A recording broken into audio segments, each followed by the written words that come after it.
Hello everyone, আশা করি তোমরা খুব ভালো আছো। লাইভ স্লেশনে তোমাদের অনেক অনেক স্বাগত।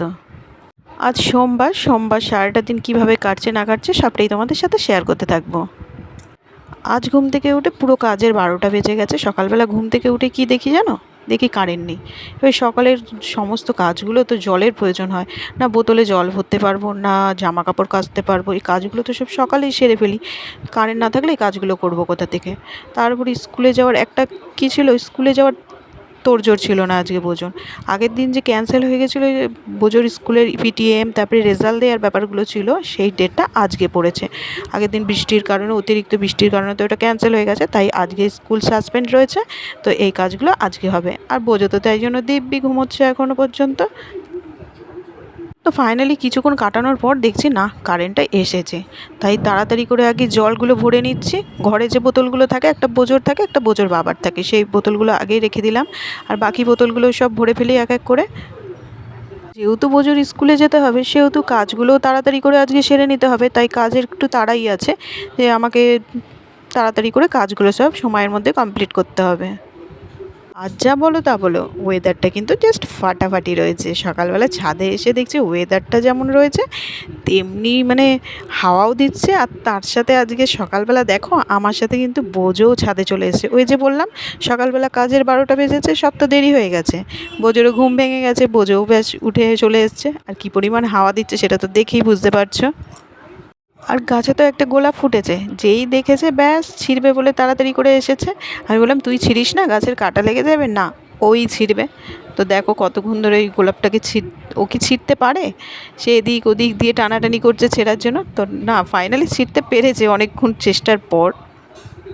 ওদিকে চলো ড্রাগন গাছটার কী খবর। যেহেতু ফুল ফোটা শুরু করেছে, একটু এদিক ওদিক উকি ঝুঁকি দিতে ইচ্ছা করে যে ফুলটা কতটা বড় হয়েছে, ফলগুলো কতটা বড় হয়েছে, এইসব আর কি। এই ফুলটা তো বেশ ভালো বড় হয়েছে, ফুটলে পরে এত অপূর্ব দেখতে লাগে। আর ফোটে তো রাত করে।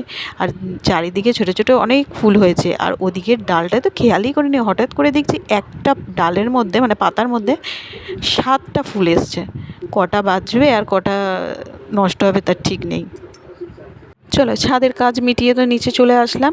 এবার বোঝো এসে বিছানার মধ্যে দেখো গড়াগড়ি খাচ্ছে। আমি বিছানাটা গুছিয়ে নিই, নয়তো এইভাবে পড়ে থাকবে, আবার দেখতেও ভালো লাগে না বিছানা এলোমেলো হয়ে থাকলে পারে। সকালে আজকে আর রুটি এসব তরকারি কিছু করতে হবে না, কারণ হচ্ছে মনোজ বললো সকালবেলা আজকে এই রুটি খেতে ইচ্ছা করছে না, দই চিড়ে এসবই খেয়ে নেবে।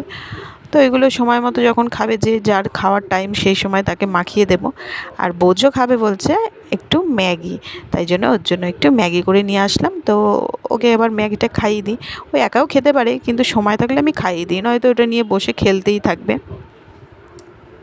আর আজকে বাজারে গেছিলো হচ্ছে মনোজ। আর মনোজ বাজার থেকে আজকে অনেক রকমের ফল নিয়ে এসছে। মৌসুম্বি নিয়ে এসছে ছেলের জন্য, বোঝোকে প্রতিদিন 2টো করে জুস করে দিই। আর তার সাথে আমও নিয়ে এসছে খাওয়ার জন্য, রুটির সাথে ওর যতদিন এই চৌষা আম, যতদূর সম্ভব এই আমগুলোর নাম হচ্ছে চৌষা, তো এই পাওয়া যাবে ততদিন নিয়ে আসবে। তার সাথে আপেল এনেছে, পেয়ারা এনেছে, তারপরে হচ্ছে শশা এনেছে। এগুলো তো আমাদের লাগেই, শশাটা তো প্রতিদিন লাগেই। আর তার সাথে আগের দিনের 2টো কলাও ছিল দেখছি অবশিষ্ট, সেই কলাগুলো ওর মধ্যে রেখে দিলাম একেবারে। চলো দুপুরের রান্নাটা বসিয়েই ফেলেছি। দিনের সবচেয়ে ইম্পর্টেন্ট কাজ কিন্তু দুপুরের রান্নাটা। কে ভালো খাবে, কোনটাতে ভালো খাবে, কার জন্য কোন জিনিসটা রান্না করতে হবে, পুরো দায়িত্বটাই তো আমার ওপর। তাই সবচেয়ে ইম্পর্টেন্ট কাজ হচ্ছে এটা। দেখো তোমাদের সাথে কথা বলতে বলতে চিচিঙ্গাটা আমার রান্না হয়ে গেছে। অনেক দিন পর আজকে আবার চিচিঙ্গা রান্না করলাম। তো একটু মিষ্টি দিয়ে ব্যাস মোটামুটি হয়েই গেছে, এবার নামিয়ে নেব। আর আজকে ঘুম থেকে উঠেই মোটামুটি তাড়াতাড়ি করে বাজারে চলে গেছে মনোজ। কারণ কি জানো, শনিবার নিরামিষ খেতে হয়েছে। নিরামিষ যেহেতু আমাদের বাড়িতে খাওয়া হয়। রবিবার দিন শিবের মাথায় জল দিতে গেছিলো, ওখানে একেবারে ভোগ খেয়ে এসছে, সেটাও নিরামিষ। 2 দিন পর পর নিরামিষ হয়েছে না। এই দেখো বাজার থেকে অমনি ব্যাস মাটন নিয়ে চলে এসছে। আগের দিন রাত্রেবেলাই বলছিল মাটন নিয়ে আসার কথা, তাও কখন জানো, রাত 9টার সময়। আমি বারণ করলাম, বললাম না রাত 9টার সময়, এখন ছেলেকে খাওয়াতে বসিয়েছি, এখন আমি কখন রান্না করব কি করব, আর রাত্রেবেলা মাটনটা না খাওয়াই ভালো, দরকার নেই পরের দিন নিয়ে এসো। তো তাই জন্য নিয়ে এসছে আজকে মাটন। আর আমার এদিকে আলু ভাজাও হয়ে গেছে। এদিকে মাটনটা হয়ে গেলে তাহলে হয়ে যায়, তাড়াতাড়ি রান্না বসিয়ে দিয়েছি, মোটামুটি সময়ের মধ্যেই হয়ে যাচ্ছে। আবার বোঝোকে খাইয়ে নেব, স্কুলে যাওয়ার আগে আমার টাইম হচ্ছে 1টা থেকে 2টোর মধ্যে স্কুলে ঢুকতে হবে। তো তার আগে যেহেতু বোঝো বাড়িতে রয়েছে, বোঝো বাড়িতে থাকলে পারে, স্কুল না থাকলে পারে 12টা থেকে 12:30টার মধ্যে ওকে খাইয়ে নিই। তো তার আগে ওকে খাইয়ে নেব, খাইয়ে নিয়ে তারপরে স্কুলের জন্য বেরোবো। আর বেরিয়ে তারপরেই মোটামুটি আমাকে ফিরে এসেই আবার শ্বশুর শাশুড়িকে খেতে দিতে হবে, সবাইকে খেতে দিতে হবে। আর আগে যে দিয়ে যাব, আগেও খাবে না, ঠিক যেটা সময় সেই সময়টাই তো সবাই খেতে চায়। তো তাই জন্য আগে বোঝোকে খাইয়ে নিয়ে তারপরে স্কুলে যাব, দিয়ে এসে তারপরে সবাইকে খেতে দেব। সব কাজগুলোই মাথার মধ্যে কিন্তু বনবন করে ঘুরছে, ঠিক টাইমের মধ্যে সব কমপ্লিট করতে পারবো তো। আর জানো তো, আমি মনে করি কি, একটা সুস্থ সুন্দর সংসার গড়ে তুলতে গেলে শুধু পরিশ্রমটাই যে বিশাল কিছু তা নয়, পরিশ্রম তো খুবই দরকারি জিনিস, কিন্তু তার সাথে কিন্তু সংসারের প্রতিটা মানুষের একে অপরের খেয়াল রাখা, ভালোবাসা, এই জিনিসটা কিন্তু খুবই দরকার। এই জিনিসটা না থাকলে পারে কিন্তু শুধু পরিশ্রম দিয়ে হয়তো সংসারটা চলে যাবে, কিন্তু প্রতিটা মানুষের মানসিকতাটা কিন্তু সুস্থ থাকবে না। তাই জন্য দরকার পরিবারের প্রত্যেকটা মানুষের একে অপরের প্রতি কেয়ার আর ভালোবাসা। আর তোমরা কে কে আমার সাথে একমত তারা কিন্তু অবশ্যই আমাকে কমেন্ট করে জানিও।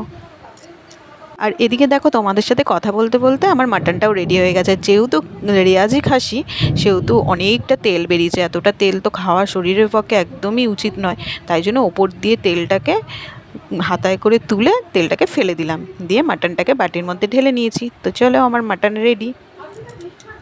তো দেখো, আমার স্নান টান সব কিছু হয়ে গেছে, রান্না তো আগেই কমপ্লিট হয়ে গেছে। তো হাতে কিছুটা সময় রয়েছে, তো শ্রাবণ মাসের সোমবার আজকে, ভাবলাম একটু আলতা পরে নিই, তাই বসে পড়লাম আলতা পরতে। আর জানো তো, আলতা পরতে আমার খুব ভালো লাগে। আলতা পরলে পা দুটো দেখতে খুব ভালো লাগে, কিন্তু পরে ওঠা হয় না, ওই আর কি। আর হচ্ছে শীতকালে বিশেষ করে সেই সময়টা খুব একটা ইচ্ছা করে না, কারণ সেই সময় আলতা পরলে পরে না পাটা যেন ফাটে মনে হয়। এদিকে বোঝোকে খাওয়ানো হয়ে গেছে, আর বোঝোকে খাওয়ানোর পর তাড়াতাড়ি করে রেডিও হয়ে নিলাম। আর ওদিকে মনোজও প্রায় দেখো আমার পেছনে রেডি প্রায় হয়ে গেছে। তো চলো, এবার বোঝোর স্কুলের কাজটা সেরে আসি, সেরে তাড়াতাড়ি করে আবার ফিরেও আসতে হবে। ওই যে তোমাদের বললাম, এসে আবার সবাইকে খেতে দিতে হবে। তো চলো তাড়াতাড়ি করে কাজটা মিটিয়ে নিই। আর দেখো না, বোঝোর স্কুলের চারিপাশে বলি না, কি গাছ আর গাছ চারিদিকে, দেখো কি সুন্দর সব সবুজ হয়ে রয়েছে একেবারে। তো আমার স্কুলের কাজও বেশ মিটে গেছে। আর বলি, রাস্তায় এত জল জমে যা অবস্থা হয়ে থাকে, এই যে রাস্তার অবস্থা, খুব খারাপ অবস্থা থাকে বর্ষাকালে, মানে খুবই খারাপ অবস্থা। আর এদিকে বাড়িও ফিরে এসেছি, বাড়ি ফিরে এসে সবাইকে খেতে দিয়েছি, দিয়ে আমিও খেয়ে নিলাম, খাওয়া দাওয়া হয়ে গেছে। আর বোঝো কি নিয়ে এসছে, দেখো পান সেজে নিয়ে এসছে। আজকে অনেক দিন পর শ্বশুরমশাই পান কিনে নিয়ে এসছে, আর পান বানানোর সব সামগ্রী বাড়িতেই ছিল। তাই ওর বাবার খাওয়া হয়ে গেছে, ওর দাদুর সবার খাওয়া হয়ে গেছে, যেই তাড়াতাড়ি করে পান সেজে সেজে সব কিছু বেশ পরিপাটি করে সবাইকে দেবে, দিয়ে সবাইকে এনে এনে দিচ্ছে। এই যে আমারও খাওয়া হয়েছে, শেষে আমারটাও এনে দিয়েছে, মা তুমিও পান খাও। ও খুব মজা পায় পান সেজে দিতে সবাইকে। আর এখন বাজে হচ্ছে প্রায় 7:30 মতো বাজে, টিউশন পড়িয়ে এই জাস্ট উঠলাম, উঠে এখন আবারও রেডি হয়ে নিয়েছি, আমি একটুখানি বেরোবো। তো ওয়েট করছি হচ্ছে মনোজের জন্য, বোঝোকে যোগা ক্লাস থেকে আনবে, তারপরে বেরোবো। তো আমি যাব মেনলি হচ্ছে আমার এক ফ্রেন্ডের বাড়িতে। তো সে গার্মেন্টসের কিছু বিজনেস করে, তো কিছু টুকিটাকি কেনার আছে, সেই জন্য ওর কাছে গেছিলাম। তো দেখো, এখানের কাজ মিটে গেছে, এখন বাড়ি ফিরে এসেছি। আর এর মধ্যে রয়েছে হচ্ছে ফ্রাইড রাইস বোঝোর জন্য, আর চিলি চিকেন। পাশের একটা বাচ্চা মেয়ের জন্মদিন ছিল, তো দিয়ে গেছে সেই দাদা, মানে তার বাবা, সেই দাদা দিয়ে গেছে ফ্রাইড রাইস আর চিলি চিকেন। তো এখন বোঝোর জন্য খাবারটা বেড়ে নিয়ে চলে আসলাম। আর তার সাথে দুপুরের মাটন রয়েছে, চিকেন মাটন সব দিয়ে একদম বোঝোর জন্য নিয়ে আসলাম খাওয়াতে। চিকেন মাটন দুটোই তো নিয়ে এসেছি, কিন্তু বোঝোর মন কিন্তু চিকেনের দিকে একদম নেই। তারপরে হচ্ছে চিলি চিকেন, আর চিলি চিকেনের সলিড পিস দিয়ে চিলি চিকেন হয়, যেহেতু ও একদম সলিড মাংস খেতে ভালোবাসে না, হাড়ের মাংসগুলো খেতে ভালোবাসে, তাই জন্য চিকেনের প্রতি কোনো ইন্টারেস্ট নেই, ও মাটন দিয়েই ফ্রাইড রাইসটা খাচ্ছে। আর আজ তাহলে বোঝোকে খাওয়াতে খাওয়াতেই ভিডিওটা শেষ করছি। যদি ভালো লেগে থাকে অবশ্যই কিন্তু একটা লাইক, শেয়ার অ্যান্ড সাবস্ক্রাইব করে দিও। আর ভিডিওটা কেমন লাগলো অবশ্যই একটা কমেন্ট করে দিও। তোমাদের কমেন্ট পড়তে আমার কিন্তু ভীষণ ভীষণ ভীষণ ভালো লাগে।